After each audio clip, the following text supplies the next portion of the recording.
Malam anak-anak, semoga semuanya dalam keadaan sehat.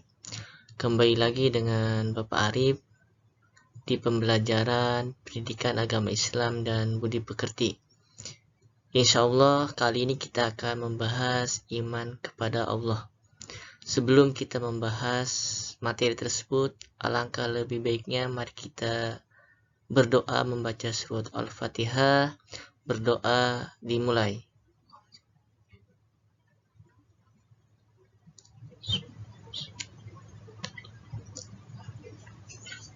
Berdoa selesai. Pertemuan kali ini kita akan membahas iman kepada Allah. Ini merupakan salah satu dari rukun iman yang 6. Apa saja rukun iman yang 6 itu? Yang pertama adalah iman kepada Allah, iman kepada malaikat, iman kepada kitab-kitab Allah, iman kepada rasul-rasul Allah, iman kepada hari akhir, dan iman kepada qada dan qadar. Kali ini di kelas 7 akan membahas iman kepada Allah. Sebelum kita membahas iman kepada Allah, mari kita terlebih dahulu tadarus ataupun membaca Al-Quran. Kita akan membaca surat Al-Ikhlas bersama-sama. Mari ikuti Bapak bersama-sama. Bismillahirrahmanirrahim. Qul huwallahu ahad. Allahus samad. Lam yalid wa lam yulad wa lam yakul lahu kufuwan ahad. Shadaqallahul azim. Alhamdulillah kita telah membaca surat Al-Ikhlas. Semoga kita semua bisa mendapatkan faedah dan manfaat dari surat Al-Ikhlas ini. Kita lanjut kembali ke pembahasan kita, yaitu sebelumnya Bapak mengingatkan kepada anak-anak, di sini tertulis tuntutlah ilmu pengetahuan itu mulai dari buayan sampai ke liang lahat. Oleh karena itu menuntut ilmu itu tidak ada batasnya, karena ilmu itu sangat luas. Jadi selagi kita bisa bernafas, maka disitulah kita wajib untuk menuntut ilmu. Dan ilmu yang paling wajib itu pun adalah ilmu mengenal Allah, ataupun biasa disebut dengan pengertian iman kepada Allah. Pengertian iman kepada Allah itu menurut bahasa adalah percaya atau yakin. Sedangkan menurut istilah adalah percaya dan meyakini dengan sepenuh hati tanpa keraguan sedikit pun tentang keberadaan Allah, mengucapkan dengan lisan dan membuktikan dengan perbuatan. Al-imanu iqrarun bil lisan wa tasdiqun bil qalbi wa amalun bil arkan. Iqrarun bil lisan diucapkan oleh lisan, iqrarun bil qalbi dan diyakini dalam hati, iqrarun bil lisan wa tasdiqun bil qalbi wa amalun bil arkan, dan dibuktikan dengan perbuatan-perbuatannya. Itu adalah makna dari iman kepada Allah Subhanahu wa taala. Di samping meyakini keberadaan Allah, juga meyakini bahwasannya Allah lah satu-satunya yang wajib kita sembah, yang disebut dengan tauhid. Mengenai zat Allah ini kita tidak perlu memikirkannya, karena hal tersebut berada di luar jangkauan kemampuan akal manusia. Oleh di sini ingin sedikit memberikan sebuah kisah seorang ateis. Jadi ketika itu ada seorang ateis yang memasuki sebuah masjid. Dia mengajukan 3 pertanyaan yang hanya boleh dijawab dengan akal. Artinya tidak boleh dijawab dengan dalil, karena dalil itu hanya dipercaya oleh pengikutnya. Jika menggunakan dalil nakli, maka justru diskusi ini tidak akan menghasilkan apa-apa. Apa saja pertanyaan yang diajukan? Yang pertama adalah, siapa yang menciptakan Allah? Bukankah semua yang ada di dunia ada karena ada penciptanya? Bagaimana mungkin Allah ada jika tidak ada penciptanya. Pertanyaan kedua adalah, bagaimana caranya manusia bisa makan dan minum tanpa buang air? Bukankah itu janji Allah di surga? Jangan pakai dalil, tapi pakai akal. Ingat ya, pakai akal. Itu kata orang ateis tuh. Lalu selanjutnya, pertanyaan ketiga. Kalau iblis itu terbuat dari api, lalu bagaimana bisa Allah menyiksanya di dalam neraka? Bukankah neraka juga dari api? Inilah 3 pertanyaan yang ditanyakan oleh seorang ateis. Maka dijawablah oleh seorang ustadz tersebut. Jawaban yang bertanya adalah, apakah engkau tahu dari angka berapa ke angka 1 itu berasal? Sebagaimana angka 2 adalah 1 tambah 1, atau angka 4, 2 tambah 2. Ateis itu dia membisu. Lalu untuk pertanyaan kedua,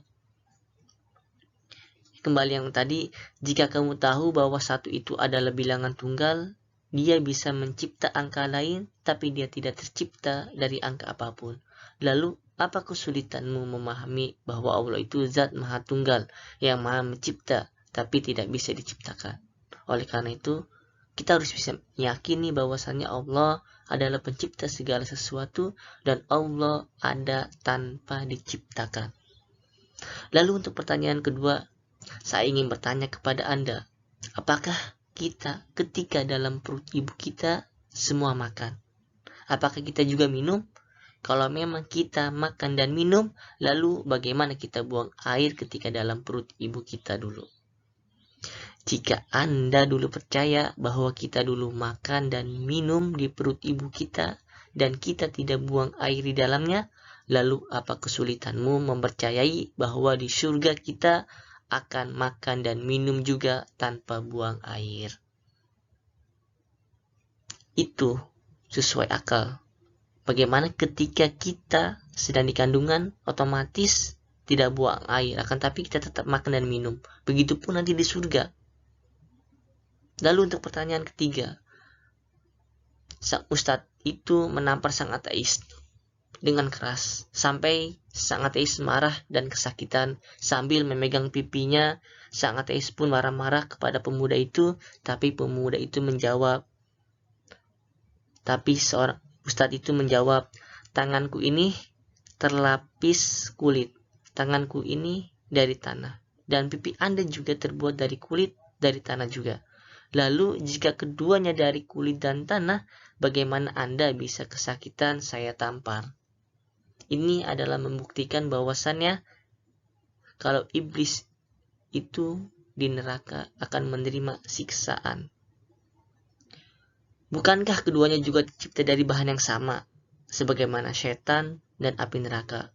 Sang ateis itu pun untuk ketiga kalinya terdiam.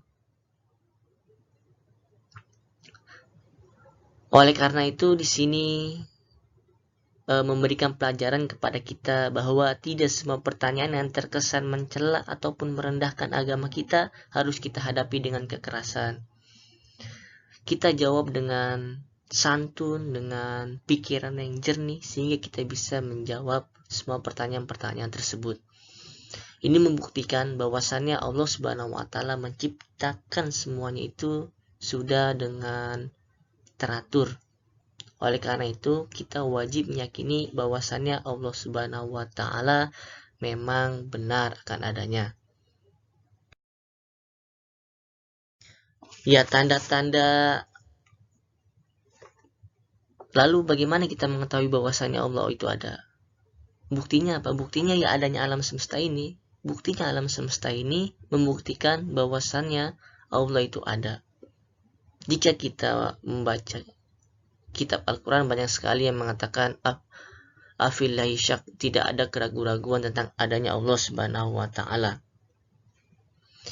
Dan perlu diingat, jangan pernah bayangkan bahwa Allah itu seperti manusia, tetapi renungkan dan rasakan karunia-Nya, lalu bersyukur kepadanya. Sebagaimana hadis yang Rasulullah sabdakan, yang bunyinya itu, tafakkaru fi khalqillah wala tafakkaru fi zatillah. Pikirkanlah tentang zat-zat makhluk, dan jangan kau pikirkan tentang zat Allah. Maksudnya apa? Maksudnya adalah kita memahami bahwasannya kita ini sebagai hamba, sebagai makhluk, maka seyogianya kita ini menyembah kepada Allah, yaitu Sang Pencipta. Kita meyakini bahwasanya kita makhluk, kita membutuhkan segala sesuatunya, maka Allah Subhanahu wa Ta'ala tidak butuh kepada segala sesuatu. Oleh karena itu, jika kita memahami diri kita ini akan makhluk, maka kita pun akan memahami bahwasannya Allah Subhanahu wa Ta'ala adalah. Oleh karena itu, perlu ditegaskan Allah ini tidak menyerupai makhluknya.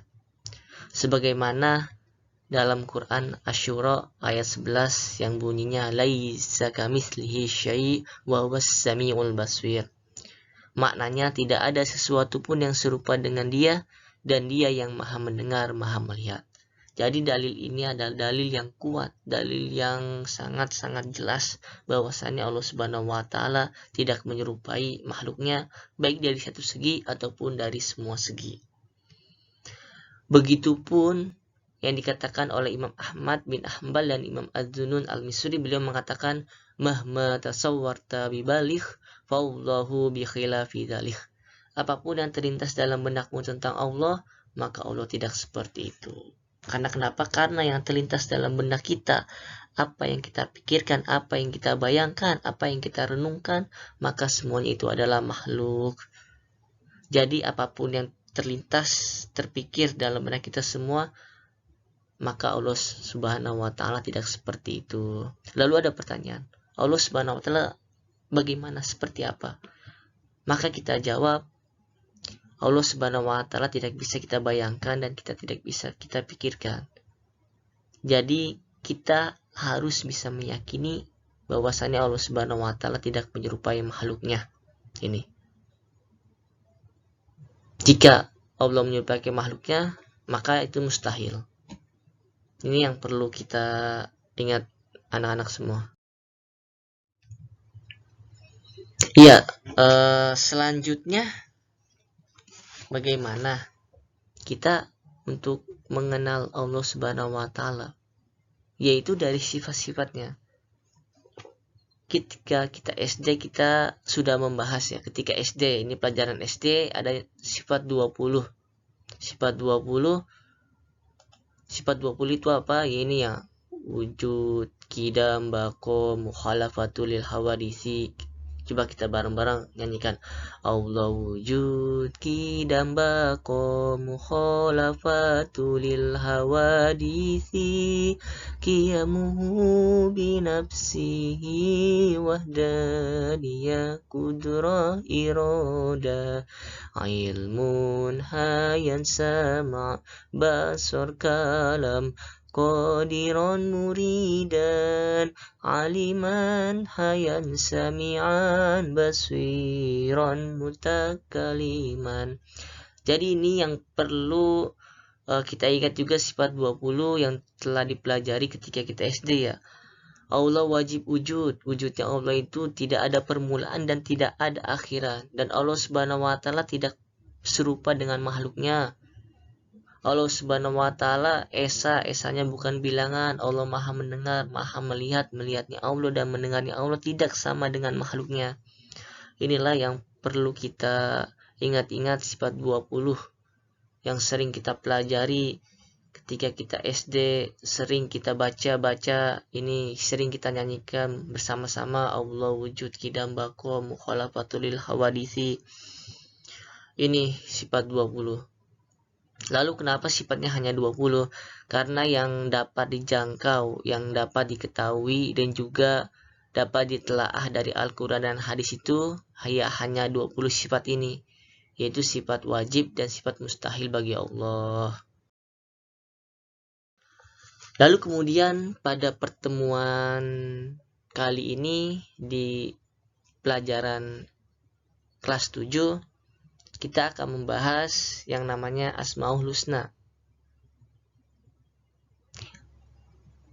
Sebagai orang beriman, kita harus meyakini bahwasannya Allah Subhanahu wa taala memiliki nama-nama yang baik. Nama-nama Allah Subhanahu wa taala yang baik. Ini pun penjelasan dari sifat 20 tadi. Lalu dalilnya apa? Dalilnya adalah dalam surat Al-A'raf ayat 180 yang bunyinya walillahil asmaul husna fad'uuhu biha wa zarul ladzina yulhiduna fi asma'i sayujzauna ma kanu ya'malun. Yang maknanya, dan Allah memiliki asmaul husna, yaitu nama-nama yang terbaik, maka bermohonlah kepadanya dengan menyebutnya asmaul husna itu, dan tinggalkanlah orang-orang yang menyalahartikan nama-namanya. Mereka kelak akan mendapat balasan terhadap apa yang telah mereka kerjakan. Lalu Asmaul Husna itu ada berapa? Rasulullah menjelaskan bahwa nama-nama Allah yang baik itu berjumlah 99. Jadi barang siapa yang menghafalnya, maka Allah akan memasukkan ke dalam surganya. Ini riwayat Ibnu Majah, inna lillahi tis'atan wa tis'ina asman mi'ah illa wahidan innahu witrun yuhibbul witra man habidhaha dakhalal jannah. Sesungguhnya Allah memiliki 99 nama, dia ganjil dan mencintai yang ganjil. Barang siapa menghafalnya, maka ia akan masuk surga. Maksudnya ini tidak hanya menghafal, tapi kita memahaminya juga. Memahami dari 99 nama itu nama yang baik bagi Allah, dan disitu pun terdalamnya terkandung makna-makna yang begitu baik bagi Allah, yang mana nama tersebut intinya tidak menyerupai dengan makhluknya. Seperti kalau Allah mendengar, maka mendengarnya Allah tidak serupa dengan makhluknya. Asmaul Husna. Jadi 99 nama itu ya sesuai dengan hadis Rasulullah yang diriwayatkan oleh Ibnu Majah. Kemudian di sini kita akan membahas Asmaul Husna. Ya, sebelumnya Bapak juga sudah memberikan tugas untuk kalian untuk menghafal Asmaul Husna dengan lagu yang Bapak kirim melalui WhatsApp grup ya, untuk memudahkan kalian untuk menghafal Asmaul Husna. Dan di sini akan dibahas hanya beberapa saja mengenai Asmaul Husna. Yaitu yang pertama yang akan kita bahas adalah Al-Alim. Apa Al-Alim itu? Al-Alim artinya adalah Maha Mengetahui. Allah Maha Mengetahui yang tampak atau yang gaib. Pengetahuan Allah tidak terbatas oleh ruang dan waktu. Segala aktivitas yang dilakukan oleh makhluk diketahui oleh Allah. Bahkan peristiwa yang akan terjadi pun sudah diketahui oleh Allah. Dengan kata lain, pengetahuan Allah itu tanpa batas. Jadi Allah Subhanahu wa taala mengetahui segalanya. Semuanya di dunia ini Allah Subhanahu mengetahuinya. Gerak-gerik manusia Allah tahu. Jatuhnya di daunan dari pohon Allah pun tahu. Jadi semuanya Allah Subhanahu wa taala. Ini pun sesuai dengan ayat Al-Qur'an yang bunyinya wa indahu mafatihul ghaibi la ya'lamuha illahu wa ya'lamu ma fil barri wal bahr wa ma tasqutu min warqatin illa ya'lamuha wa la habbatin fi dhulumatil ard wa la ratbin wa la yabisin illa fi kitabim mubin.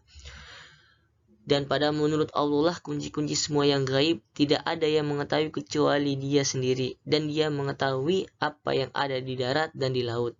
Tidak ada sehelai daun pun yang gugur melainkan Dia mengetahuinya. Dan tidak jatuh sebutir biji pun dalam kegelapan bumi, dan tidak pula sesuatu yang basah atau yang kering melainkan tertulis dalam kitab yang nyata, yaitu Lauhul Mahfuz.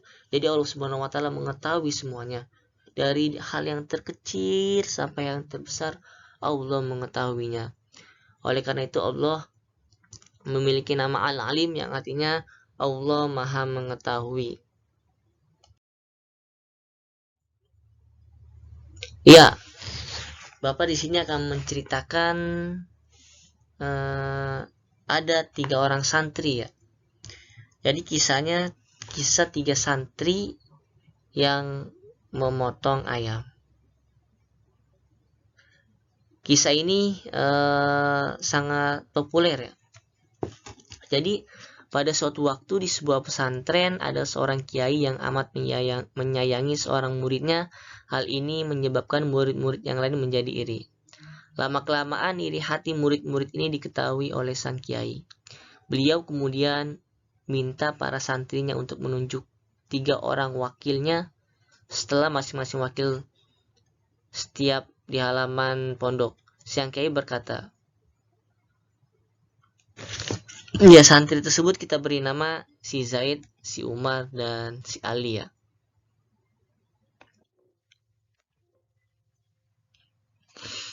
Wahai para santri, kata sang kiai, 3 santri ini aku beri masing-masing 1 ekor ayam. Aku menginginkan ayam itu agar dipotong di suatu tempat yang tidak diketahui oleh siapapun. Jadi si Zaid dapat ayam, si Umar dapat ayam, dan si Ali dapat ayam. Jadi setelah itu para santri dipersilakan untuk istirahat ke kamarnya masing-masing. 3 orang santri disuruh mencari tempat yang tidak diketahui oleh siapapun. Tidak beberapa lama kemudian 3 santri itu pun pergi menjalankan tugas masing-masing. Santri pertama, yaitu si Zaid, memotong ayam tersebut di dalam gua. Setelah dirasa tidak ada yang melihat, ia pun memotong ayamnya. Ia tersenyum dengan puas. Ia yakin kedua temannya tidak mampu memenuhi permintaan kiainya. Santri kedua pergi ke hutan, yaitu si Umar. Ia akan memotong ayamnya di sana. Sesampai di tengah hutan dan dirasa tidak ada siapapun yang mengetahuinya, ia pun memotong ayamnya. Ia tersenyum puas. Ia merasa telah berhasil melaksanakan perintah kiainya. Namun, tidak demikian dengan santri yang ketiga, yaitu si Ali. Ia bahkan tidak berusaha mencari tempat yang aman untuk menyembelih ayam tersebut. Pada keesokan harinya, seluruh santri dikumpulkan lagi seperti kemarin. Pak Kiai segera memanggil santri pertama, si Zaid. Ia bercerita bahwa ia telah berhasil menyembelih ayamnya di sebuah gua yang tidak pernah dijangkau oleh manusia. Mendengar pemaparan tersebut, para santri bertepuk tangan. Mereka kagum dengan kepandaian si Zaid ini. Kemudian sang kiai memanggil santri yang kedua. Santri kedua pun sudah berhasil memotong ayam tersebut. Ia bercerita penyembelihan ayam itu disembelih di sebuah hutan yang lebat yang di situ tidak ada orang satupun dan tidak ada yang mengetahui pun. Dan para santri pun bertepuk tangan. Mereka kagum dengan kepandaian santri kedua. Lalu giliran santri ketiga nih. Si Ali, ia pun maju menghadap sang kiai namun ayamnya masih hidup. Tentu saja si Ali ini diolok-olok oleh santri yang lainnya. Diolok-olok oleh temannya. Karena dia tidak bisa membunuh si ayam ini. Namun tidak demikian halnya dengan sang kiai. Ia memerintahkan semua santri tenang dan mendengarkan alasan santri ketiga yang tidak memotong ayamnya. Santri ketiga pun, si Ali pun ini menjelaskan bahwa ia tidak bisa menemukan tempat yang paling aman dan tidak bisa dilihat oleh siapapun dimanapun kita berada, tentu tidak pernah terlepas dari pengetahuan Allah. Penjelasan si Ali ini membuat sang kiai kagum. Beliau berseru kepada para santri, ketahuilah para santri sekalian, perbuatan si Ali inilah yang benar. Ia mampu melaksanakan tugasnya dengan baik.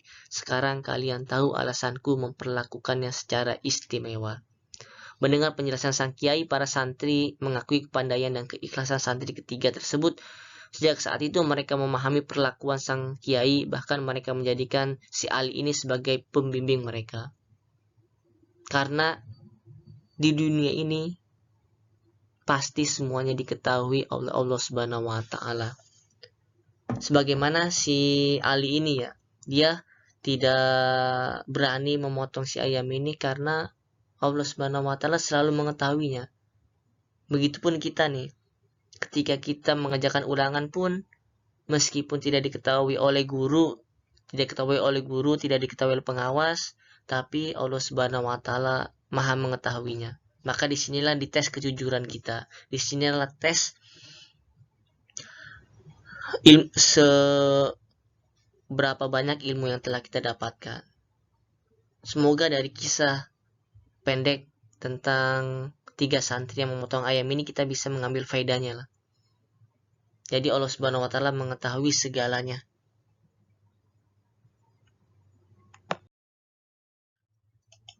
Nah, untuk selanjutnya kita akan membahas yang kedua adalah Al-Khabir. Al-Khabir. Apa itu Al-Khabir? Al-Khabir artinya Allah Maha teliti terhadap semua ciptaannya. Allah menciptakan berjuta-juta makhluk, semuanya berfungsi sesuai dengan apa yang Dia kehendaki. Tidak ada satupun ciptaan Allah yang salah sasaran. Ini menandakan bahwa Allah Maha teliti dalam menciptakan makhluknya. Jadi Allah Subhanahu wa taala benar-benar teliti dalam menciptakan semuanya. Jadi Allah mengetahui apapun yang dikandung hati atau disimpan oleh pikiran, bisikan-bisikan nafsu, ajakan-ajakan setan, khayalan-khayalan pikiran, prasangka-prasangka di hati, rencana-rencana jahat, komentar-komentar dan gumaman, semua ada dalam pengetahuan Allah. Allah Maha teliti dari yang sangat kecil sekali yang hanya bisa terlihat dari mikroskop, itu Allah teliti. Sebagaimana firman Allah Subhanahu wa taala dalam surat At-Taubah ayat 16 yang bunyinya wallahu khabirum bima ta'malun, dan Allah Maha teliti terhadap apa yang kamu kerjakan. Orang yang meneladani sifat Allah ini terlebih dahulu harus mencucikan dirinya dari berbagai keburukan dirinya. Hal ini memudahkan dirinya dalam melakukan pengenalan terhadap dirinya, sehingga dapat mengetahui, mengenali, merasakan, dan membedakan sesuatu yang baik dan buruk untuk dilakukan agar kita terhindar dari perbuatan yang dilarang oleh Allah Subhanahu wa taala dan Rasul-Nya. Jadi Allah Subhanahu wa taala Maha teliti.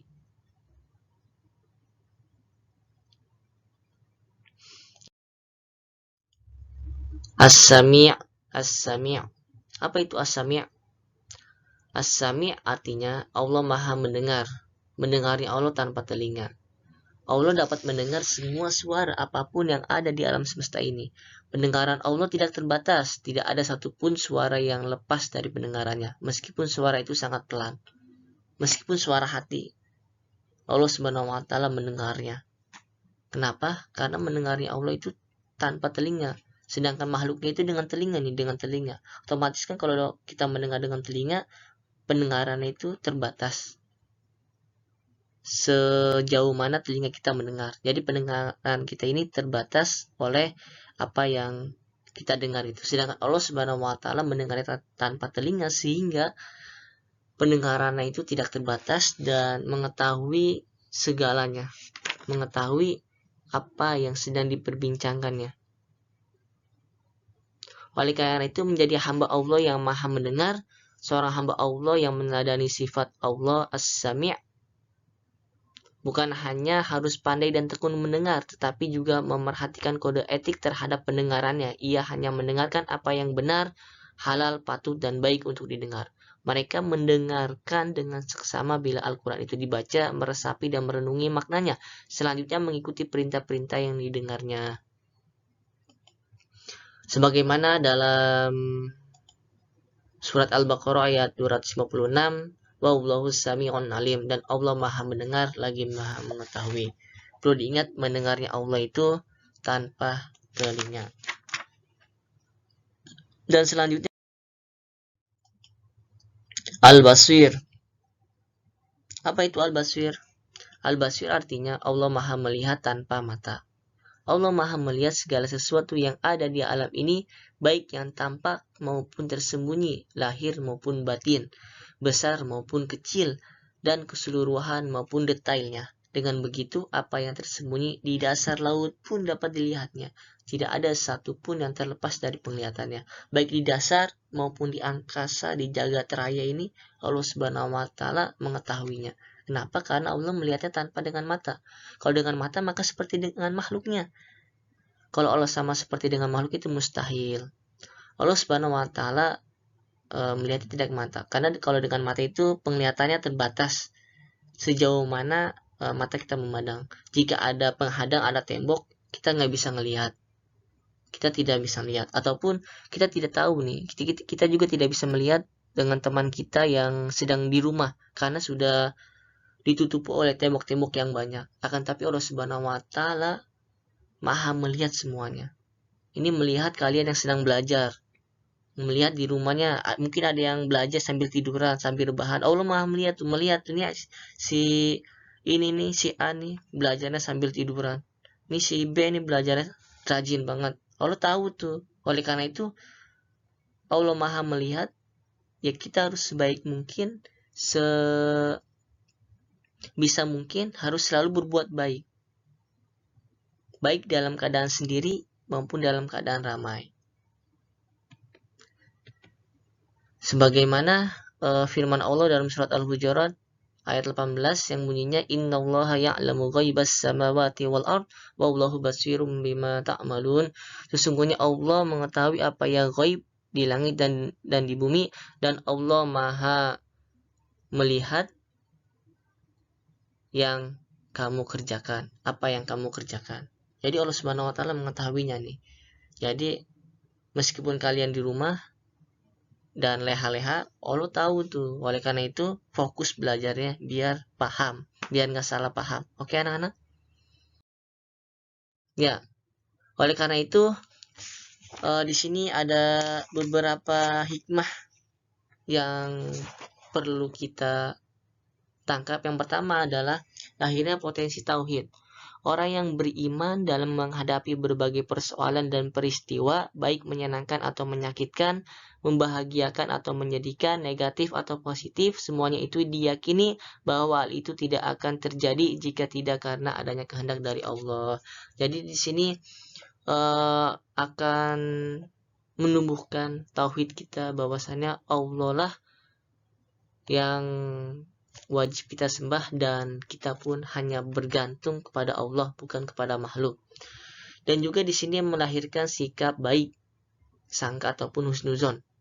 Orang yang beriman kepada Allah akan memiliki sikap baik, sangka, dan sikap yakin bahwa setiap persoalan dan peristiwa yang terjadi mengandung hikmah. Di dalamnya mengandung ujian untuk menaikkan derajat kita, di dalamnya mengandung peringatan atas kelalaian dan kekhilafan yang kita lakukan, di dalamnya mengandung hukuman dari Allah karena perbuatan dosa dan durhaka yang kita lakukan. Ujian akan meningkatkan kualitas keimanan kita kepada Allah. Peringatan akan membangunkan kesadaran kita agar dapat kembali kepada kebenaran, sedangkan azab sebagai balasan kesalahan yang kita perbuat. Selanjutnya yang ketiga adalah lahirnya sikap tabah. Orang yang beriman kepada Allah akan memiliki sikap tabah dalam memahami, mengkaji, dan mencermati hikmah-hikmah yang tersembunyi di balik persoalan dan kejadian. Yang keempat, lahirnya sikap tawakal. Mereka yang beriman kepada Allah yakni bahwa upaya dan ikhtiar yang dilakukan secara optimal pasti akan diridhoi Allah. Yang kelima, terlepas dari akhlak tercela. Orang yang beriman kepada Allah akan terlepas dari sikap merasa dirinya paling baik di antara makhluk lainnya. Potensi ini juga akan membebaskan seseorang dari keterikatan terhadap makhluk. Jadi terhindar yang namanya sombong. Yang terakhir adalah terhindar dari kemusyrikan. Seorang mukmin tentunya akan tersingkap dalam dirinya hakikat perbuatan, sikap, dan tindakan ketuhanan yang ada dalam dirinya, sehingga akan terhindar dari kemusyrikan dalam berkeyakinan, berpikir, berperasaan, berpenampilan, berperilaku. Sehingga ketika seorang hamba memahami iman kepada Allah, maka dipastikan dia pun akan menjauhi yang namanya kemusyrikan, ataupun gampangnya menduakan Allah. Sebenarnya hikmah kepada Allah pun ini sangat banyak lah, karena ini beriman kepada Allah salah satu kunci untuk kita masuk ke dalam agama Islam. Sebagaimana yang kita ketahui ya anak-anak, orang non-muslim untuk masuk ke dalam Islam maka syaratnya dengan apa? Dengan mengucapkan dua kalimat syahadat, yaitu asyhadu alla ilaha illallah wa asyhadu anna muhammadar rasulullah. Yang pertama itu otomatis kita harus mengenal Allah, meyakini bahwasannya Allah adalah Tuhan kita. Lalu bagaimana dengan cara meyakininya? Yaitu ya dengan mempelajari ini, dengan mempelajari yang tadi telah kita pelajari bersama-sama.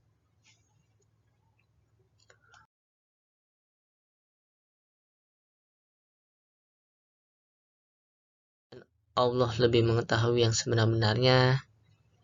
Semoga pembelajaran kali ini bisa ditangkap dengan baik untuk anak-anak semuanya. Jika ada yang kurang paham atau tidak dimengerti, bisa ditanyakan di kolom komentar ataupun langsung bisa ketemu dengan Bapak.